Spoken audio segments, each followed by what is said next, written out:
were a little bit easier today as a result. So, okay, that's good. The Vancouver Canucks take a much needed 2 points. This game also had 6 Vancouver goals. The Vancouver Canucks.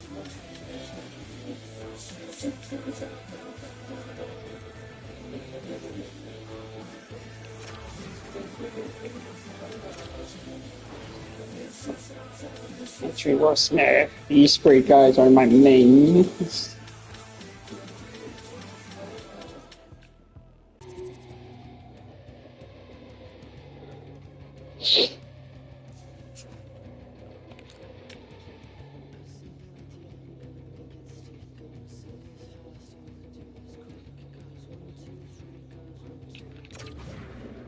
Yeah, I need to read out first.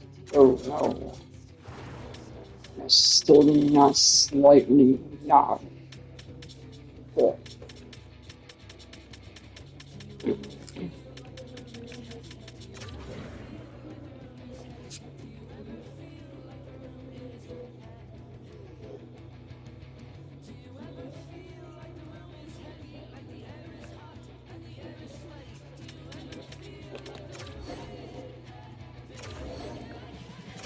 Oh, done deal. Look at that. Marco Rossi is now a member of the San Jose Sharks. And in this game, they get 6 against a Chicago Blackhawks team that is absolutely cooked. I mean, you just look at the morale, you look at how they played, you look at how often they were giving up goals, you look at Connor Bedard at the end.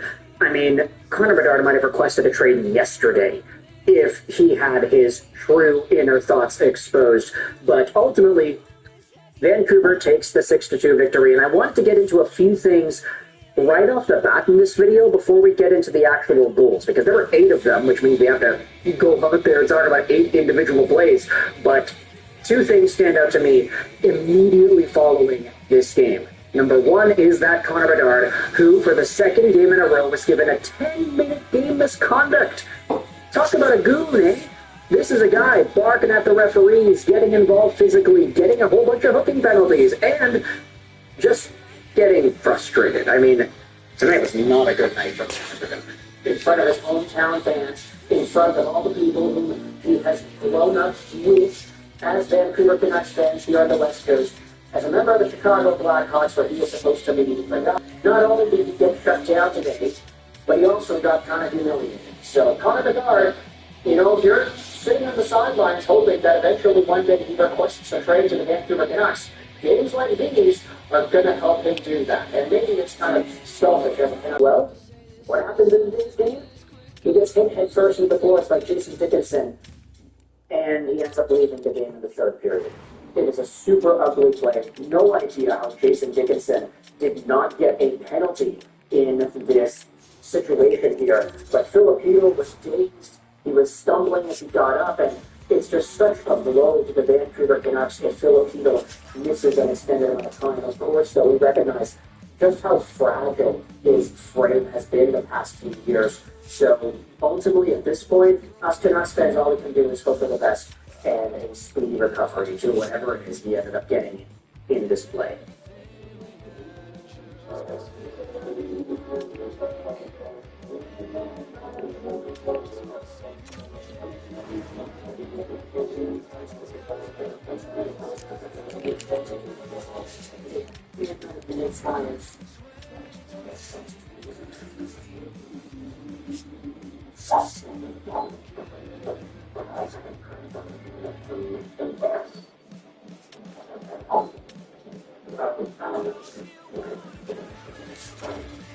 With that out of the way, let's talk about the game here. So the first period for Vancouver-Chicago was a little weird because if you look at the shots, you'll see that Vancouver got outshot 5-4 by Chicago. But it was a really weird period in that it was fast-moving. There were no whistles. 1 whistle in 12 minutes of game time, I think it was. And the Canucks had a 2-0 lead. Vancouver had so much offensive zone time and pressure in this first period that you just knew the dam was going to break. It wasn't even like Arvid Soderblom was making any saves. The Canucks were just not finding ways to score. Ultimately, after another one of these long, extended shifts of ozone time for Vancouver, It's Quinn Hughes who ends up sidestepping around the forward who's forechecking him. I think it's Tyler Bertuzzi. And he's got a clear lane. Quinn walks right in, he shoots, he beats Soderblom alongside, and that is, I think, the Canucks' third shot of the game, something like that. Give it just 35 seconds, though, and Vancouver comes back in to the O-zone. It's a really beautiful drop pass over to Tyler Myers. What a play! Beautiful drop pass from Keefer Sherwood, and Myers finds the glove as well, making it 2-0 Vancouver in the first period. Sherwood and Luger get the assist here. Vancouver's off to a great start. They also took a penalty in that first period, mind you, so Chicago not off to as much momentum as they would like. And then in the second period, this is when Vancouver starts to really open the games a little bit, as Connor Garland and Pius Suter do a really nice give and go play entering the offensive zone. Suter centers it back over for Garland, who backhands it right by Arvid Soderblom.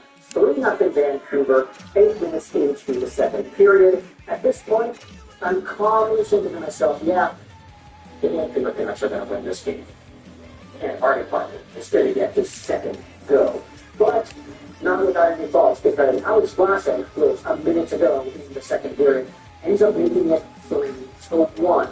Assisted by Teravainen and Ryan Donato here. Vlasic takes the puck at the blue line. He walks around the other 72 on Vancouver Filipino, and he throws a long shot to the goal. That's it. A screened long shot beats Artur Shilov's one more time. Where have we seen that before? That's been the formula all playoff long last year and all season long at the beginning of this year. That was always the problem with Artur Shilov's, and he gets beat today from another long wrist shot. He looked okay earlier on in the game. I would say that, of course, surviving 40 minutes, almost 40 minutes, without giving us a goal is good. But there were some shaky moments from Shilov's, and this goal ultimately is another one in the coffin of him getting these longer shots again. So, fighting traffic, being able to see through screens, that does seem to still be an issue for Shilov's. Of course, though, he still gets the win, so I'm not complaining too much. In the third period, 4 minutes in, Elias Pettersson scores a goal assisted by Niels Hoglander, but it's a really weird one. Pettersson does a fantastic job corralling the Hoglander pass and tangling it right by the Chicago guys in front. He does a nice little toe dribble, he shoots it, it goes in, but the puck is in and out so quickly that they don't know if the puck actually went in. Hoglander then picks up the rebound, walks out in front, he shoots, and then he beats Soderblom clean. But then the referees, upon further review, like, oh, you know, the 40 shot, the Elias Pettersson shot, it went in. No goal, Hoglander, but you still get an assist because he set it out so easy. He toe dragged around the guy and ended up punching the back of the net. Beautiful play. That is Elias Pettersson classic mode. He's going out there with the toe drags and the shots and the snipes and the one-timers. Oh my gosh, he's back. He is fully back, everybody. National Wildlife Areas help to conserve wildlife across the country, and they are open to the public. Hi, Adam, or join the living. So they are slowly back. You still need to wait till he gets the 5-point game before we can declare that he's slowly back. But 2 points in this one definitely is not anything to scoff at. Artyom Levshunov gets his first NHL point 1 minute later, assisting on Wyatt Kaiser's 4th goal of the year. He ends up coming in down the wing and he snipes it by Artur Shilov's face. If it's a play, you know, it happens. You cannot keep Shilov's on the glove side. And it's kind of one of these unfortunate bobbles that you just don't really want to see the goaltender give up. But he ended up giving it up, so there's that. A few minutes later, though, you have Niels Hoglander getting his first goal on the season off of a really great setup by Sherwood and Luger. This play is started by Oman, who keeps the puck in at the Chicago blue line. Luger down low, sends it out in front for Sherwood, who backhands it through the crease for Niels Oman, and he finds the back of the net there. Beautiful backdoor play, and then 8 seconds later, you have Pius Suter scoring from Connor Garland and Dakota Joshua. Yeah, that's right. The Canucks got 2 goals in 35 seconds from Hughes and Myers, and you look at 2 goals in 8 seconds from Niels Oman and Pius Suter. What a ridiculous play this is, as the Canucks just kind of play tic-tac-toe with it. Garland Gets the pass from Joshua in front and then centers it the opposite way. Beautiful, beautiful chemistry by the Canucks here. The rest of the third period was filled with a lot of rough stuff. Guys getting angry, guys getting pissed off, and Connor Bedard getting the misconduct once again. Jason Dickinson had to hit on heel, and then there were through penalties too, a bunch of misconducts there. But at the end of the day, the Canucks scored 6 goals and 15 shots, and that's all you got to look at when thinking about the results here. Vancouver gets the 2 points. It's a big 2 points to lead this one. And they leapfrog Calgary in the wild card standings because of it. Let me know your thoughts in the comment section below about this Canucks game versus the Blackhawks. I hope you enjoyed this Fish Astral 99 and bye.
Kyle Dubas, man.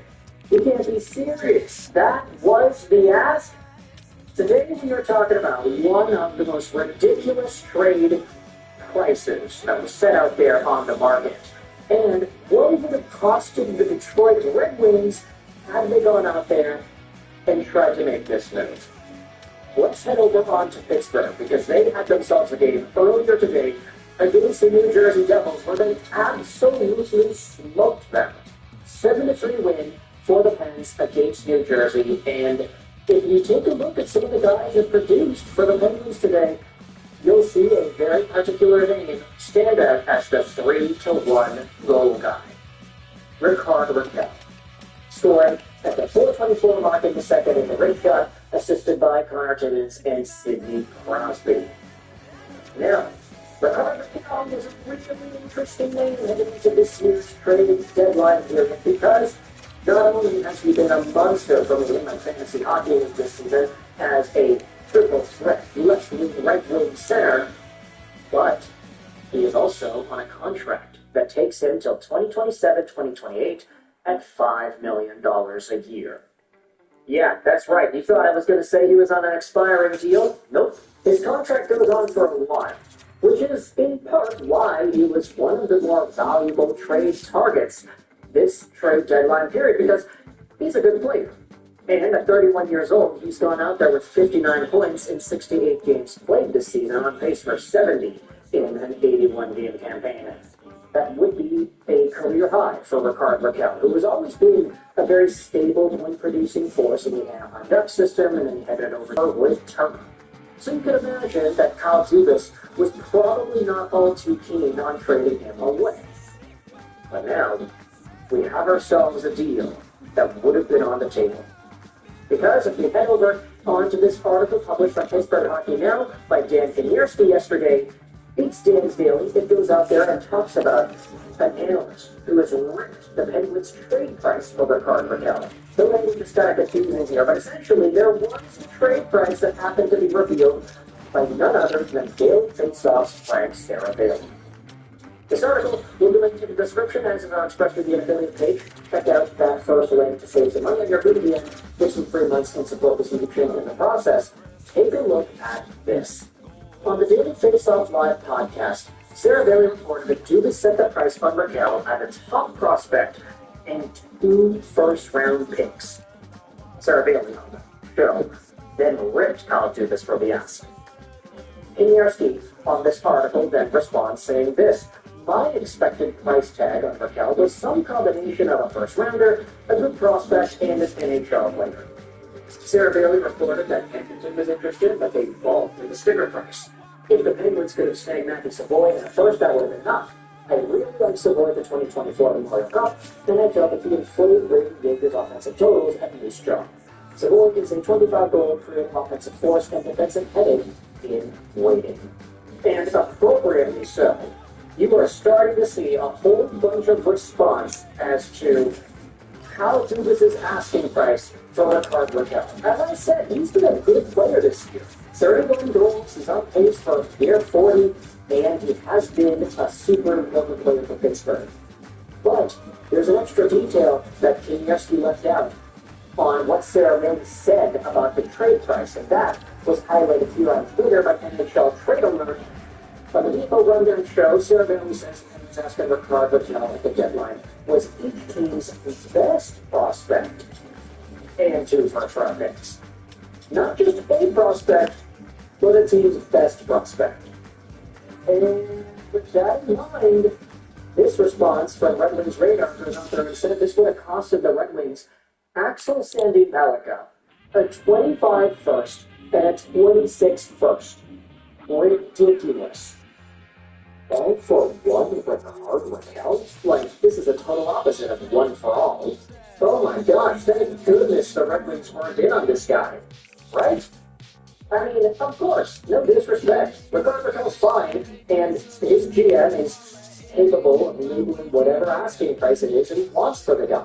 But there is absolutely no way in hell anybody would have felt comfortable with that sort of a trade price, and thus, he didn't get traded. Plain and simple. There's no way that would have gone free. Imagine if Stevie Y went out there and pulled off a Ricard Raquel trade, sending away Axel Sandin Pellica and 2 firsts for 1 forward at 31 years old. I don't care how many years Ricard Raquel has left in his contract. I don't care how good he's going to be for the remainder of that contract. Unless you're getting some Connor McDavid level top tier superstar asset, you're not paying Axel Sandin Pellica and 2 firsts. I guess what this goes to show us is that Kyle Dubas really had no intention whatsoever on trading Ricard Raquel at all. He might have been convinced to trade Michael Bunting. He might have been convinced to let Jake Gensel go, but not Raquel, for whatever reason, I guess. Maybe that Sidney Crosby-Raquel connection is too strong that Kyle does not want to go out there and piss off Sid in any way. Hey, we're going to trade away your line mates now. After we make these trades to send Letang away, and then Malcolm's going to leave, and then Carlson's gone, you're going to be the last guy left. Like, I don't know, maybe we trade away any of the guys that Sidney Crosby likes. So I guess they're over here paying a solid to the Penguins captain, which does make sense in a way, but it does kind of create some wonky asking prices, like Ricard Raquel for 2 firsts and the 2 best prospects. I mean, I would actually be quite intrigued with the idea of Axel Sandin Pellica learning the ropes of the NHL game with Erik Karlsson as his mentor. Does anybody else not feel super intrigued by that? I think we talked about the idea of Karlsson heading over to Detroit in previous videos, so that certainly would be at the top of my priority list if you were to find ASP and Karlsson on the same team at any point in their careers. Karlsson's still fine. I mean, he's just a few years removed from scoring 100 points in a season after all. Maybe he's not that good anymore, especially in Pittsburgh. But imagine if Axel Sandin Pellica learns the ropes of being an offensive defenseman, a trigger man, a field power-play quarterback at this NHL level. From Erik Karlsson, local countryman, local top-tier NHL offensive D-man, and the guy who, even at his young age, was not able to break what Axel Sandin Pellica has done in the SHL this year. We all recognize that Erik Karlsson is arguably the best offensive defenseman of our generation. Maybe not this generation, but the previous one. The 2010-ish era generation of NHL hockey. He was the best. And that guy definitely has a thing or two that he can share to ASP. So if Kyle Dubas, in some respect, were to add on 2 picks and Axel Sandin Pellica from Ricard Raquel, I guess it would make sense if they're acquiring the younger guys they need. But at the end of the day, that's a total rip-off for Detroit. I'm sorry, Raquel, you've been fantastic, but you're just not that good. I guess your team just really didn't want to trade you after all. So let me know your thoughts in the comment section below about Ricard Raquel's crazy asking price that Kyle Dubas had, and whether or not Stevie Y and the Detroit Red Wings would have or should have decided to pay it off. Do you think this would have been profitable for either side? Do you think the Red Wings would have totally gotten ripped off here? Let me know in the comment section your thoughts on Ricard Raquel as a player and whether or not the asking price is.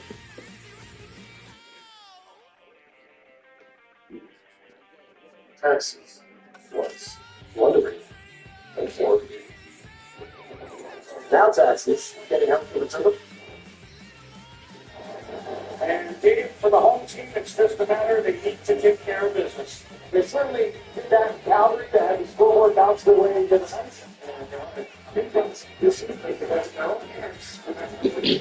Coming back to the guys, the defensive bucket was running. There's something in front of his own little. Now he takes it and puts it on the it's not like Chicago. Now it's like the Senate. That's the difference between Chicago against the difference again.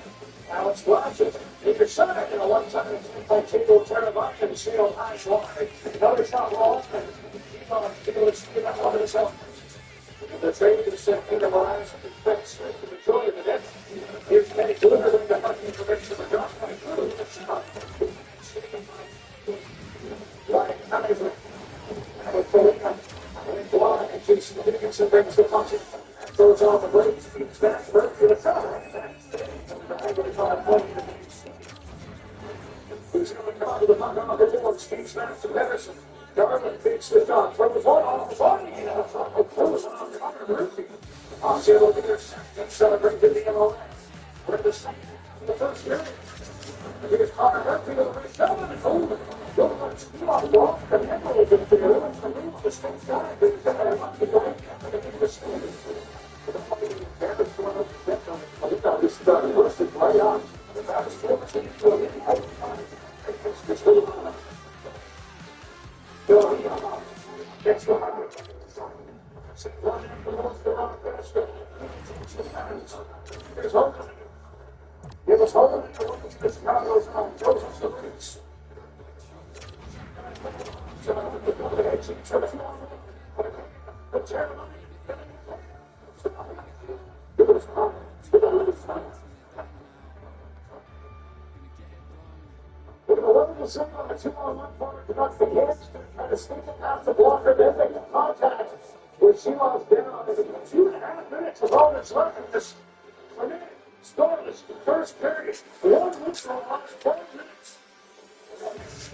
Oh, fuck, no. Ooh. Hold on. Oh, why? Ah, shit, okay. That's gonna be a fucking problem, actually.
over and there's no lights are washed out.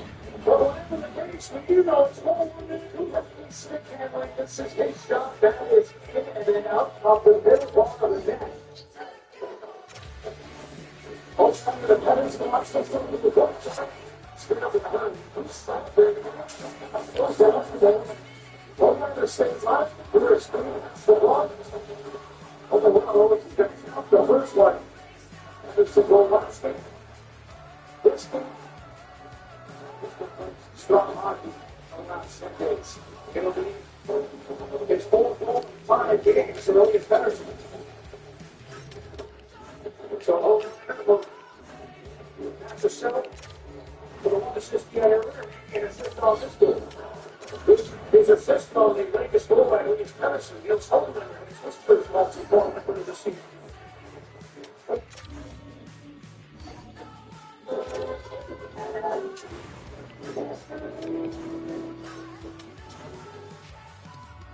New Dental Paradise. Something to enjoy every night. Dental gives them good taste just for small dogs. With real veggies and chicken, salmon, and lamb. It's variety your small dog is going to love. Beautiful, helpful, dental. Or college assist. Out of his food.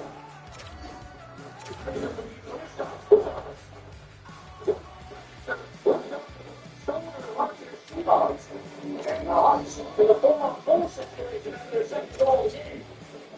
That's an opportunity to let a shot go and hit, so that's what they need to their forwards. She's going to ski. As you get inside the tops of the circles, and links it over the glove. Full speed box. The guys tonight say, boys, not the play.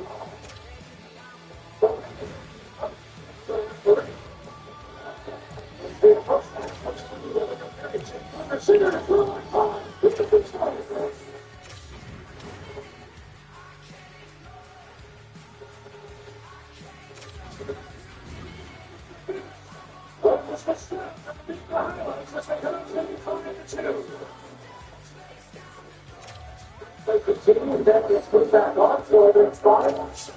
And here's Luger.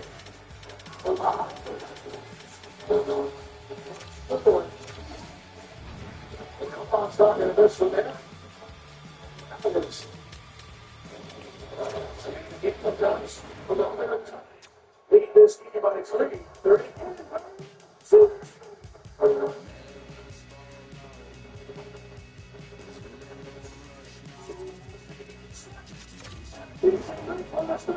sweep through the ground.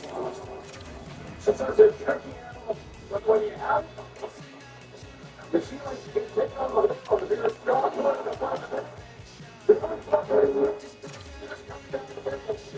everyone looks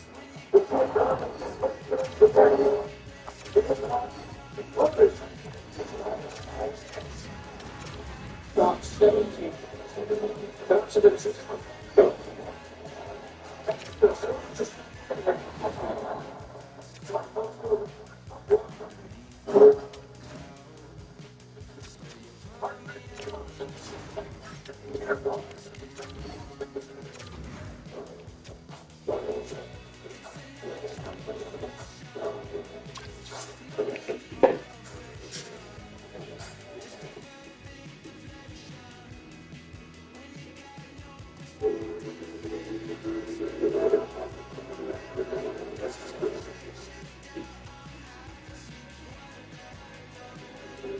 At Enterprise Mobility, we'll never stop looking for new mobility solutions.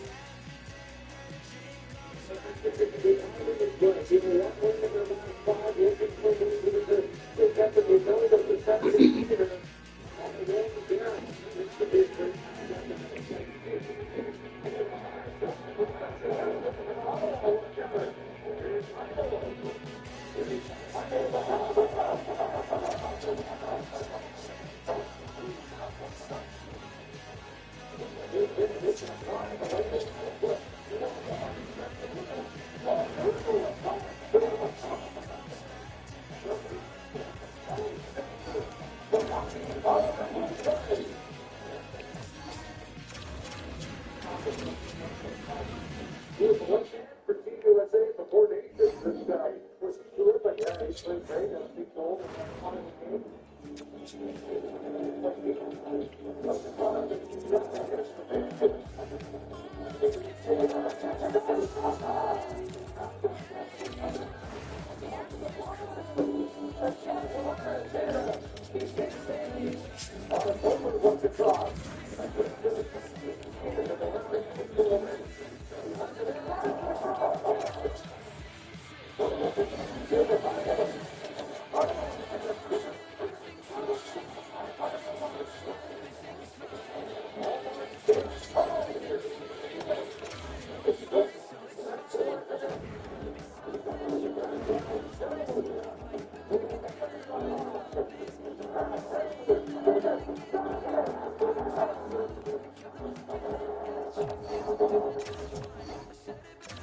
Welcome back. All right, 9 games tonight in the National Hockey League. Well, I mean, this is a matinee game, the last 3 games. Next up, the Ottawa Senators in front of Maple Leafs, the Homer versus Stolarz in this one. These straight rushes, just after 1 piece, 4 minutes hit. Stands pressure kept to the outside, more pressure by Hamilton, 9.5 minutes hit. Dodgers 6-3 Ottawa with 8.5 minutes left. Leafs press with 6.5 minutes left. Toronto and the Lipsters, that's out. Sens trying to 5.5 minutes left to get close to Thomas Devine. Standard for them at the 3 minutes to save. It's scoreless after the first of the season, strong first period for Ottawa. Second period, near this behind one. This more taken by the Leafs. The Leafs spend 4 minutes. Watt has runs embedded. The fans call on the referee to start, and then Toronto opens the scoring. Nylander for Robertson and Carlo is 6:49. The Sens get an answer right after that, and then they beat. At 7:57 on front by Pat Sanderson, Leafs one. Just one shot with the assist. That ties the being at 1. But at 8:55, hold on. Whoops. Goes to Austin Matthews. Matthews is wide open case. Bruce scores at 8:55 to score the Toronto Maple. But Ottawa bails out their goaltender not long after. 12:16 for on. Bruce won far corner during some pressures. Babbage in the assist. Suddenly it's 2 tied. We then get power play for Ottawa, and they score. It's 14:08. The Rudy scores from Shabbat. Greg then had a fight with Lawton, so that happened. Leafs start with 4.5 minutes left to get more pressure to close it out. But it's a 3-2 Leafs for all last 2. Third period. Stop at 4-1 stands at 3.5 minutes. 15 straight turnovers. Then get quickly on all by Stolarz. There's a bit tight thing on Lawton. It didn't happen. That didn't happen. Leafs press at 9.5 minutes. Ruda and actually that block. The Leafs starts at 8 minutes left. This delay being to get the Leafs out. That the bottom, the 9:36 on 5, the goaltender held at this point. Greg misses an empty net, then he scored it for the empty net and was offside. And then the next time he gets the puck, he's going fine. He gives it to a lot of audience in the empty net. At 19:53, there's a Greg misses the assist. Probably for the back, I don't think he would have hit the empty net. Final score, this one's 4-2 for Ottawa. This one's 36-25-5. Really solidified this playoff footing. Whereas Toronto 39-24 and 3 just a lot. Shots on net, 10-5 Ottawa in the first, 17 for second. The left to beat Toronto in the third. Bounce off 25-23 Ottawa. Power play, Ottawa scored on the only one they had Toronto 0-1. They had 40-24 for Toronto. Omar takes 21 out of 23. Stolarz takes 21 out of 24. And yes, Toronto is a struggle because Tampa Bay has now passed them. Toronto is third in the Atlantic. Next up, Florida. And the Montreal Canadiens. The Bobrovsky versus Montreal. Evans has the net beat that block for Vegas United spot. We then get a fun play to the half, and they scored it. Posted in for Lining. Hudson and Caulfield with the assist at 5:15. It's 1-0 Montreal. But we go ahead and slapper this help. The Panthers press at 8 minutes. The half go back to the power play. Montreal will score. There's a challenge for goal interference. Good enough. That ball comes off the board. No. Panthers then send it to Kelvin Dawson for Montreal with 6 minutes left. Montreal did a really good job on the night of 2 game scoring chances to 10 all around. Then it's 50-56. Turnovers in the net. Caulfield from Slotowski. And after the third period play, it's 1-0 for Montreal. Second period, the Panthers pressed to the bench half, and eventually they would score. Now, Adams thought they would pick on the play to set it up. But Sam Davis scores from Verhagen and then at 3:51. That makes it 2-1 for Montreal. Panthers press to tie it. Jack Eye is denied at the half press. Shots is 3-2 for the Panthers at 8 minutes. With 2:07 left, the half get power play. We end up with 16 seconds with 4-on-4 towards the end of that. So it's 2-1 Montreal after 2. They're really honestly lucky enough to be the right goal next. Like, honestly, and it's the compliment. Montreal made this team as boring as possible. Which does not want to put on the job Montreal after that point. And spoiler, there's only one shot the rest of the way. With 3:33 left, Florida gets the power play. Verhagen drops the block. Oh, shit. Left Montreal calls timeout. That's the penalty that was retired. Barkov has arrested with caught now to have to spell that on. The Panthers press rate was 6-on-5. Montreal does the best block. And look, they win this one 3-1. They go to 32, 27, and 7 in Montreal right now. Very good close to that playoff line. With the loss, Florida 41-23 and 3, and they lose that one chance to move further ahead in Toronto, and they lose ground on Tampa as well. Shots on net 6-5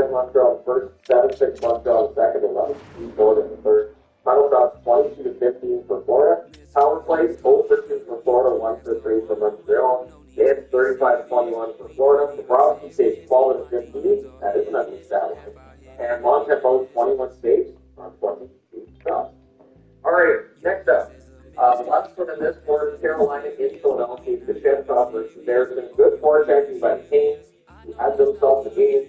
Peltier fires from wide on the left. The only shot on that is Carolina's 5 minutes in. Somehow, despite some sensible team, there's only one shot on net. Flyers press for 6 minutes. The Catacomb was pretty sharp early. The Canes scored. There's some goalie interference challenge, and it failed. Also scored the Blake and Turner for the 21, which also means Carolina goes to the power play. That was killed off because the Flyers cleared out after. Canes go back to the power play. That's killed off as well, but eventually the momentum was for Carolina. Jankowski basically is paddled right to him by Harrison. Goaltenders tonight passing it to the players on the wrong team. It's happening. Jankowski from Robinson, I should say, and Jones at 15:46. Palin sends tonight on a fast break. It's 2-0 Carolina for 1. Second period, early power play for Canes for the score, and it doesn't take very long. 19 seconds in. And Paul Bears to rebound and close. Alamo and Boston Fair with the assist, making it 3-0. Shots are 5-2 Canes in 5 minutes. The Canes scored. It appeared to be offside because it was, but no goal. Jarvis has an empty picked off. The Canes press with 7.5 minutes left. At 13:15, Jankowski gets another, so he's really enjoying this in Carolina. Robinson and Boston Fair somehow it's 4-0 in favor of Carolina. 3:09 left, Philadelphia gets the power play, back scaled off, so he gets both there on hold by the Catacomb. It's 4-0 after 2. Third period. Tip up the left wing to the state, 3 minutes in, that's the only shot on that 3 there's game. Canes press at 5.5 minutes, the Flyers press at 8 minutes, Canes get the pressure at 9.5 minutes, Canes goes third with pressure, not a ton of this shit off, just goes from shots on that. Not a lot of really close to chances. We get a power play from Carolina, that's scaled off, then Philly gets the chance, that's what I want as well. And then Morrow gets his first national hockey league goal in 1928. Danko and Paul was the assist. So Carolina, extermination magnets on the board. The dollars there, but it's 5-0 win. 41-22 in forwards and record out for Carolina. That's 7 wins in a row for them. Philadelphia is slightly third tonight. They're in free fall. Shots on net, ball 11 still in first, Tennessee's the second, 9-4, Carolina the third. Final shots 30 with 26 for Carolina. Power plays, Carolina 1 for 4, Philadelphia holds the lead. Advance 26-9, Philadelphia, Carolina does not get.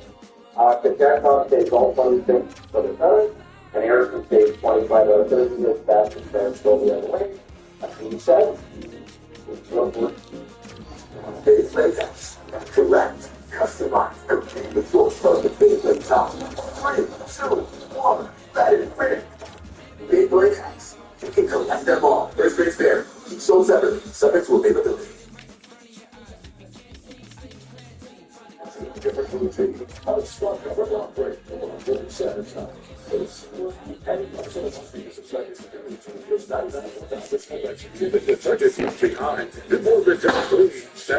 Number 2. Alright, now, the first thing that I'm going to mention is I have not watched the third period of this game yet. So I started the first board during the first 30 minutes of this game. Everything else was done. Now we're going to do the second board, mostly, not including the previous board because the next game is not yet done. Otherwise, I might have the preview as part of this before I watch the third period here. So let's talk about the Rangers and the Blue Jackets. Shesterkin versus Tarasov, 1 minute and 43 seconds in the Rangers score. Lafreniere from Zibanejad. The shots are 3-1 Columbus at 4 minutes.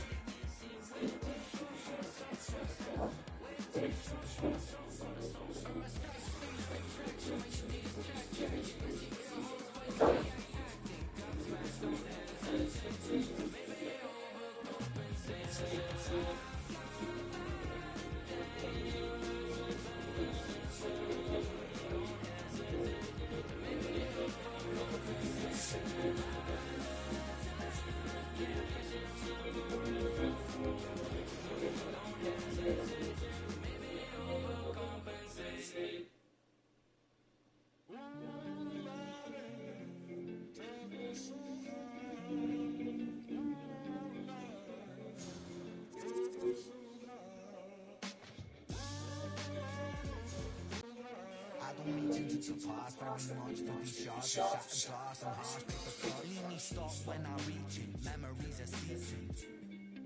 go to war and get passive and freeze up. Music help the ice to thaw. Put the chisel in the middle, swing the hammer of law.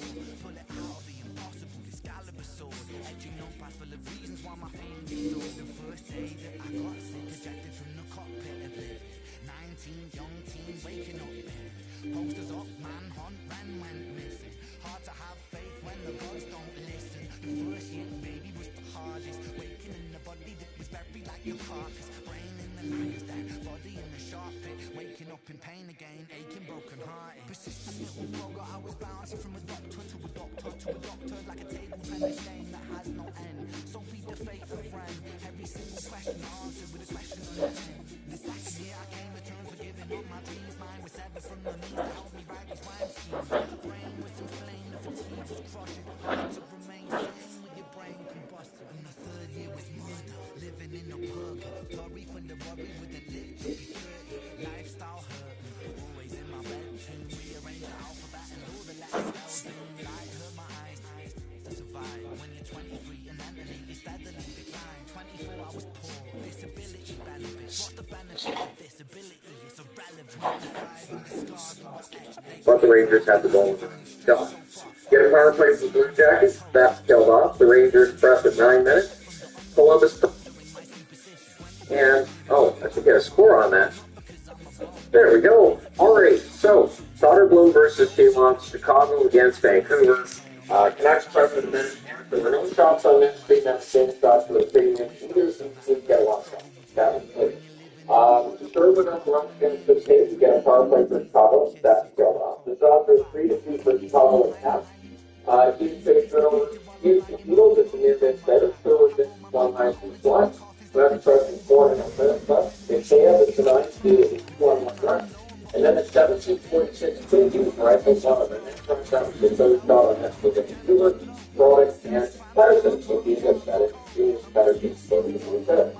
At 18:21, the Canucks carry one on Myers and his back-to-back shots in the net.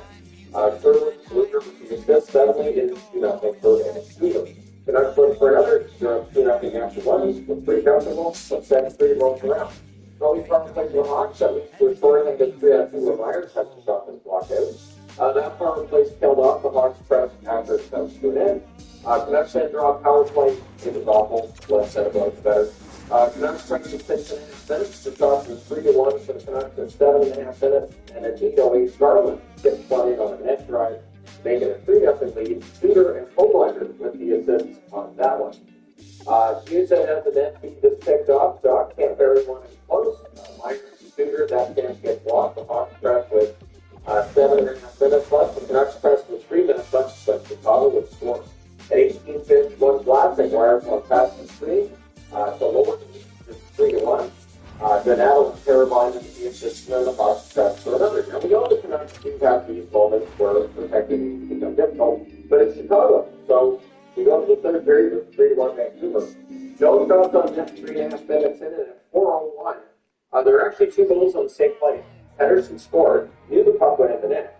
And then during that same play, Hoglander scores. The funny part is, if you look at it, Hoglander goes over to Pedersen, points at him like, you, right? Pedersen's like, yeah, my puck. And he agreed. So Pedersen scores, but Hoglander gets the assist on that one. Only one of those goals counted. And so it is 4-1 for Vancouver. To get a power play for Chicago that last 6 seconds, there goes the ball. But during the 4-on-4, Chicago gets the goal. Kaiser reached one, left it off in his first National Hockey League point, and the fifth on their goal. The other assist goes to Donato with 5.2. And again, brings attention to the game. So we've seen the Canucks score some leads, but the chances without a game at 9:50. Amon, on a fantastic catch, Amon buried one first of the season. I just said he didn't hit his Twitter. Third Luger with the assist, and 8 seconds later, Suter scores from Garland and Johnson. Later on in the period, Beetle got shaken up on a hit from, I believe, with Davidson. There was no call on the play. Beetle, with his concussion history, a little bit shaky getting up. Concern is going to be there. Hopefully, he's fine. So the Canucks win this one 6-2. They go to 31-24-11. They move into that final playoff spot, Catholic Gallery. The Chicago Blackhawks 20-38-9 with the loss. Shots on net 5-4 Chicago in first, 8-6 Chicago in second, 6-5 Chicago in third. A lot of shots. Final shots 19-15 Chicago power play. Chicago over 3 Vancouver over 6 against 29-25 Vancouver. Started doing that rough, but so did the defensive front. 9 saves on 15 shots, and 2 lost saves. 17 out of 19. All right, moving on to the preview for tomorrow. Yes, Sunday proceedings for exam. 7 games on Sunday, one starting at 10 a.m. Pacific, 1 p.m. Eastern. That's Vegas, Detroit, Vegas, 39-19-8, coming off of a tough loss against Buffalo. They're 6-2-2 in their last 10. Detroit. They're going to be dealing with an angry Vegas team. Not a great position to be in. Detroit 31-29-6, they're 3-7 in their last 10. And they lost ground in the playoff match with what happened today from the National Hockey League. 3:30 Eastern, 12:30 Pacific. Dallas is in Colorado against the Avs. This is the second half of the doubleheader. It is not starting at 3:30 Eastern, 12:30 Pacific. Dallas 40-21-2 overall. They are 7-3 in their last 10. Colorado 40-24-3. They're 7-2-1 in their last 10. There's the possibility this playoff preview. This also airs. Nico Rankin's first game in Colorado, wearing the visiting team jersey. It should be a fun one. How much booing is Rankin going to get? Then at 6 Eastern, 3 Pacific, the Anaheim Ducks in St. Louis against the Blues. Anaheim 29-30-7 on the season, 4-6 in their last 10. St. Louis 32-28-7, 6-2-2 in their last 10, looking to stay red hot. The Blues will win over Anaheim. Honestly, the Blues are in pretty good shape in terms of that chase for that second wildcard spot. They're right there. 7 Eastern, 12 City. We have 1 game starting then. It's Edmonton in New York against the Rangers. The Rangers 38-24-4. They're 4-6 in their last 10 games. The Rangers 33-28-6. They're 5-3-2 in their last 10 games. So, yeah, this should be a really fun game. The Oilers looking to tee up a little bit. They're coming off of that win against the Islanders. They'll try to follow that up with another one. Then at 7:30 Eastern, 4:30 Pacific, the Islanders host Florida. Florida's probably going to be kind of ordering after the loss against Montreal today. Florida 41-23-3 overall. They're 7-3 in their last 10 games. The Islanders 29-28-8. They're 4-5-1 in their last 10. There is still some hope for the New York Islanders, but it is 6 at this point. 8 Eastern, 5 Pacific. This might end up being the game of the day. Utah versus Vancouver. The Utah bubble keeping next close to the Vancouver. If Vancouver wins regulation, they would put Utah 6 points back. But if Utah wins regulation, they would put themselves to the 2 points in the playoff spot. Utah 29-26-11. They're 5-3-2 in their last 10.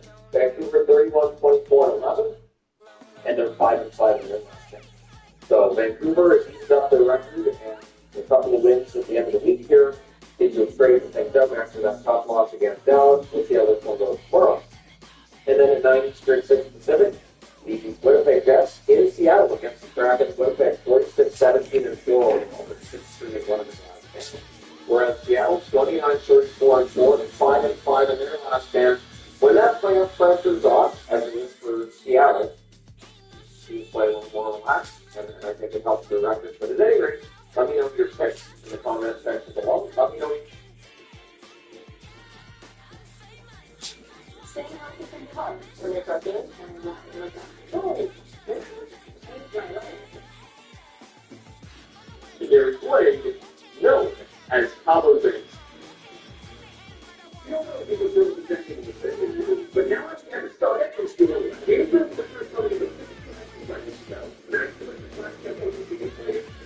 Hey, how's it going, guys? It's Dave here. And Skyrim is a land only to men.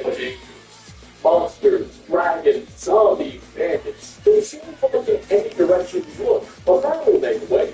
Thankfully, the one of the Elder Scrolls 5 also offers you, the Dragonborn, access to an almost bottomless arsenal of powerful weapons spread across the realm, just waiting for you to wield them.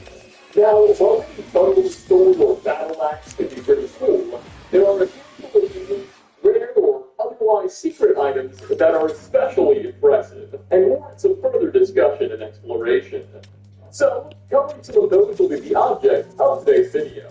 Throw some wood on the fire, pour yourself up a glass of your favorite tea, and relax as we take a look at 5 more secret and rare items you may have missed in the Elder Scrolls V Skyrim.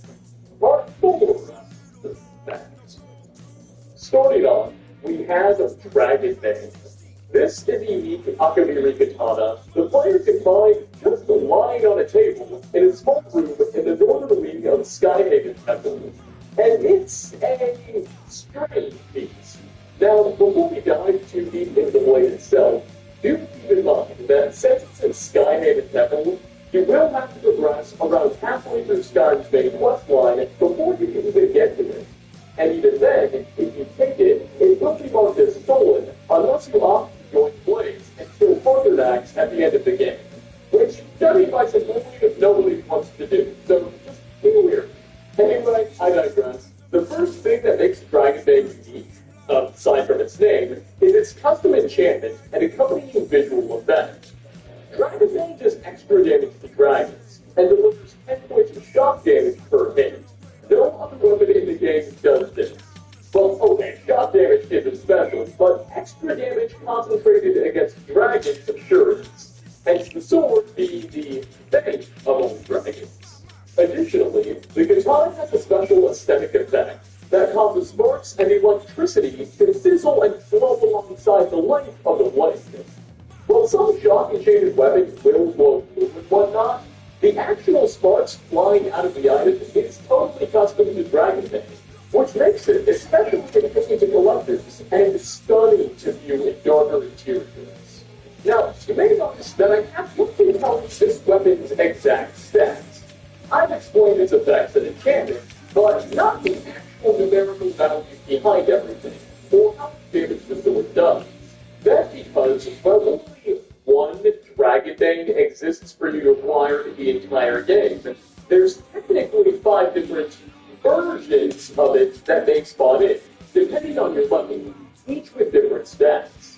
So, while the weakest version of this weapon spawns into players level 1 through 18 and does 10 points of damage and an extra 20 damage to dragons, the strongest version, which spawns in after you reach level 46, deals 14 points of base damage and an extra 40 to dragons.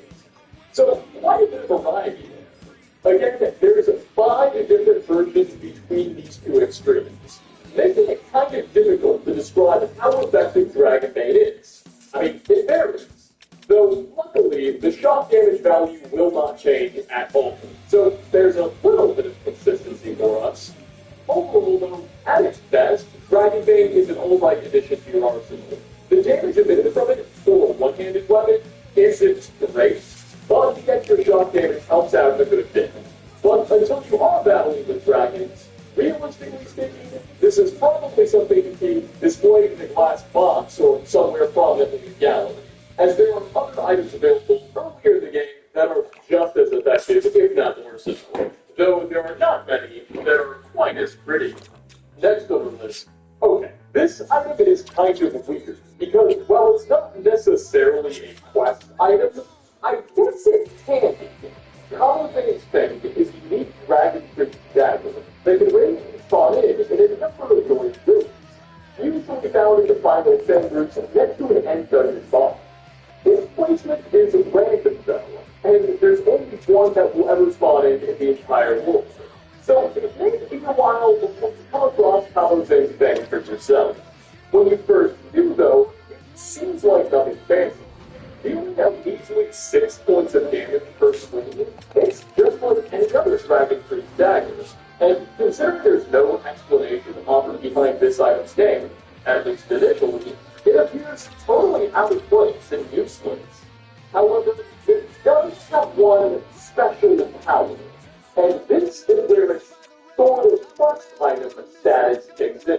When Paladin's Fang is equipped and the inventory of a slain dragon is entered, you'll be able to use a unique kind of item called Dragon Heart Scales, on top of all of the normal things that appear in Zelda's inventory, like dragon bones and scales. These heart scales don't do much. They're useless in crafting or enchanting, though sold for 250 base seconds each, so that's actually pretty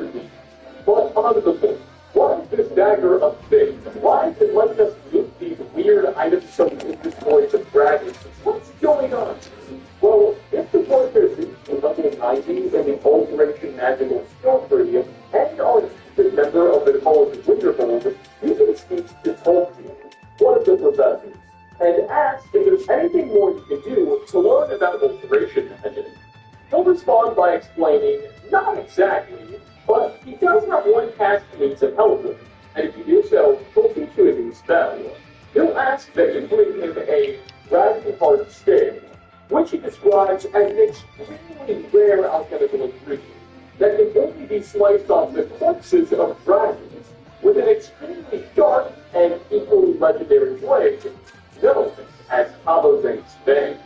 Never mind the fact that you can have this conversation with Voltaire long before the dragons show up, but he claims that Kabozane's Bane was based on the tooth of a duel by a specific sect of the ancient dragon cult, and allegedly it's the only object in the world that possesses the ability to cut off dragon heart skin.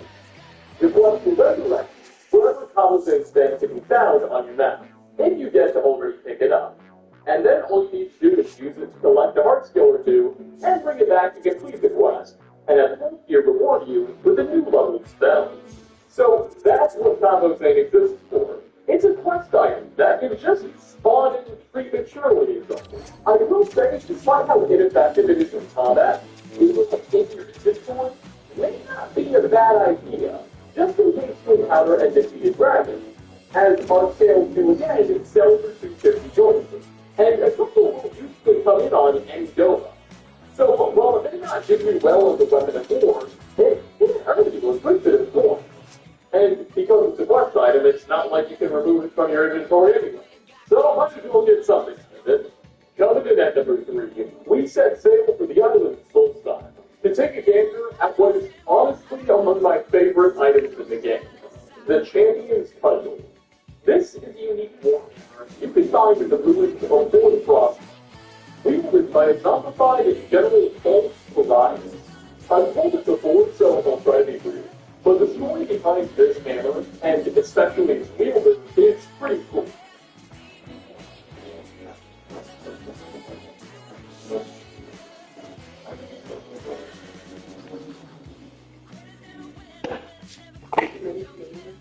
Fishing has a challenge. Where do you think expensive? Essentially, Bolt Scribe was a character we can meet back in the Elder Scrolls 3 Morrowind Bloodlands DLC. He commanded the Imperial Garrison at Fort Frostbite, and in fact, occupied a pretty critical role in the Garrison's struggle against Percy in that expansion.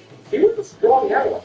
After the eruption of the Red Mountain, between the events of Morrowind and Skyrim, he seems to have passed away, and just before the events of the Dragonborn DLC, the poor guy was resurrected by a deranged necromancer, and now he's hostile against all the wizards. But it is Warhammer itself that we're considered today, and man, is it interesting. It sports a totally custom model and texture, with an imperial dragon etched onto its side, and a wicked spice dogging its face. It makes for an especially intimidating aesthetic. The stats are just as impressive, with a base damage rating of 24, 23 points weaker than a James Reward, which is quite strong already, but the Champion's Puzzle enchantment is going to make it even better. You see, it comes with the chaos damage effect. This isn't a unique enchantment by any means. It's somewhat rare, but can be found on a couple of items throughout the Dragonborn DLC. And man, is chaos damage not insanely OP. It grants a 50% chance to deal 25 points of fire, frost, and or shock damage independently per hit. The key word being independently. Each of the types of destruction magic, fire, frost, and shock, has a chance to trigger. What this means is that it can deal up to 75 points of extra destruction magic damage if you're lucky and all 3 triggers. And that's surprisingly common. It's also not common to do 50 points of extra damage as 2 rounds triggers. It makes for an amazing combination. This Warhammer is just all around a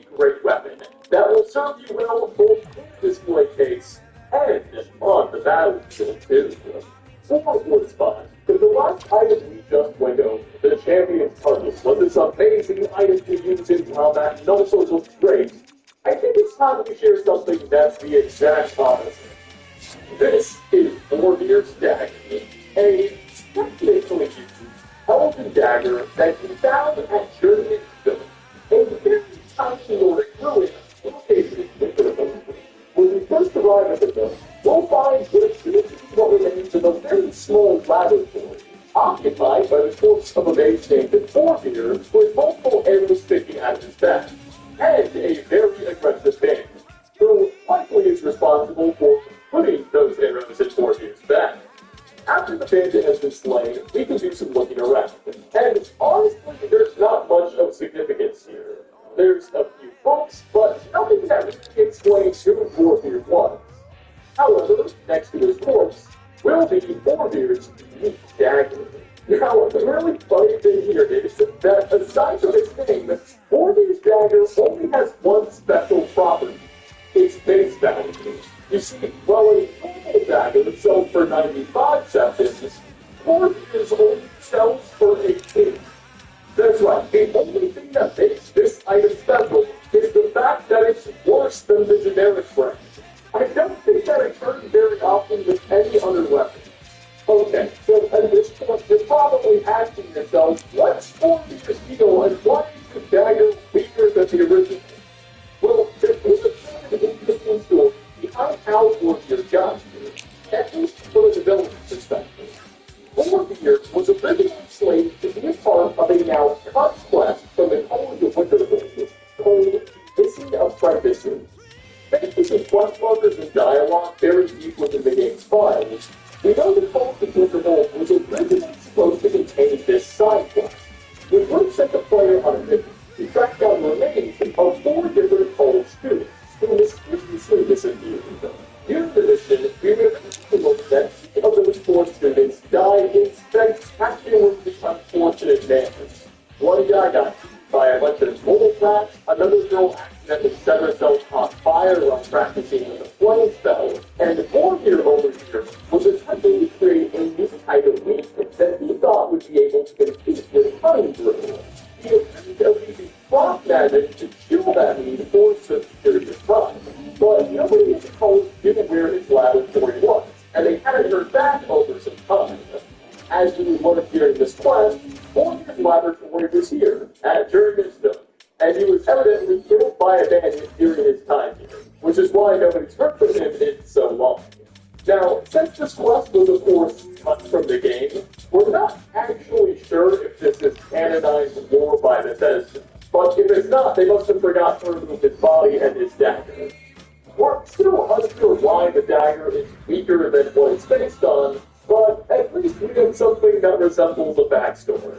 And then, is that backstory kind of hilarious. And finally, last on the list, I'm excited to show off the first level of this list. But before that, in order to acquire it, we'll have to dive deep into the dwarven depths of Market Depths. Here, towards the final chambers of the dungeon, we can find the unique Dwemer Bow. Definitely. Now, while not technically a quest item of the game's definitions, much like Hammerdragon's Fang, it has a deep connection to a quest. You see, Market Fang is just the center of the dome of the DLC side mission, Lost to the Ages.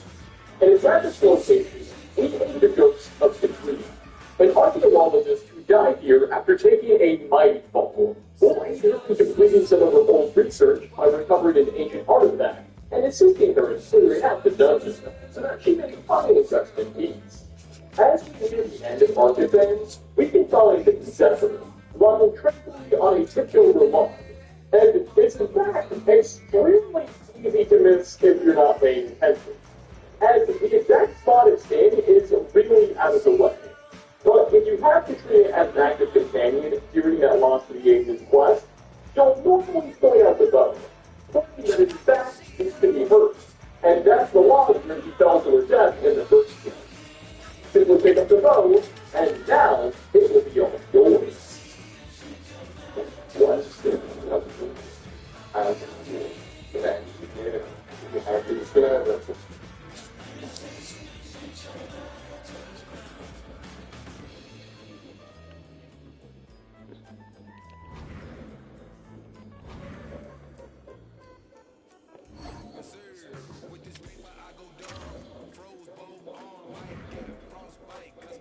franchise mode.